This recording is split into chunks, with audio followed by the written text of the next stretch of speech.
చూశారు కదా. ఇప్పుడు రైతు మాటల్లో కూడా మనం రైతు ఏ విధంగా చేశాడు, సాగు ఎట్లా ఉంది, వెరైటీ గురించి కూడా రైతు మాటల్లో మనం తెలుసుకుందాం.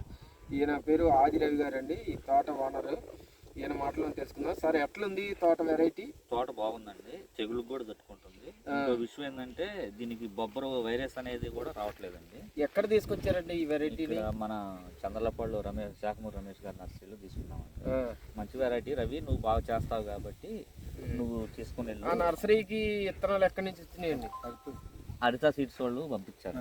నందిగామ హరిత సీడ్స్ వాళ్ళ నుంచి 10 వచ్చినాయి అంటే వాళ్ళు పంపిస్తే ఈ నేనైంది అంతకుముందు మనం కూడా పొలం ఎప్పటి నుంచో చేస్తున్నాం.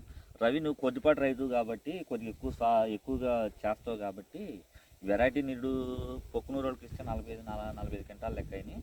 నువ్వు జాగ్రత్త చేసుకుని చిన్న కొద్దిపాటి రైతులు ఇప్పుడు నష్టపోతున్నారండి, నష్టపోతున్నారు. దానికి మీ సజెషన్ ఏంటి? కొద్దిపాటి రైతులు ఇటువంటి వెరైటీని సాగు చేసుకోవచ్చా? చేసుకోవచ్చు అండి, చాలా బాగుందండి. ఏమనిపించింది ఈ వెరైటీ గురించి? ఈ వెరైటీ వేయటం వల్ల కూడా రైతుకి బాగా ఉపయోగం ఉందండి. ఎక్కువగా స్పీడ్ గా మందులు కొట్టాల్సినంత అవసరం ఉండదు.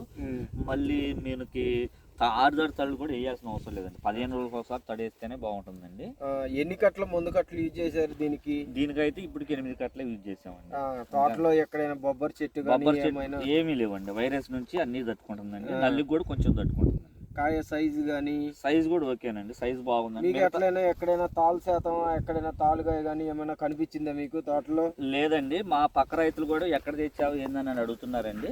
ఈ వెరైటీ బాగుందని అయితే వాళ్ళకి సజెస్ట్ చేసినామండి. తర్వాత ఏదైనా వాళ్ళు నెక్స్ట్ ఇయర్ అన్న చూస్తాం అన్నారండి.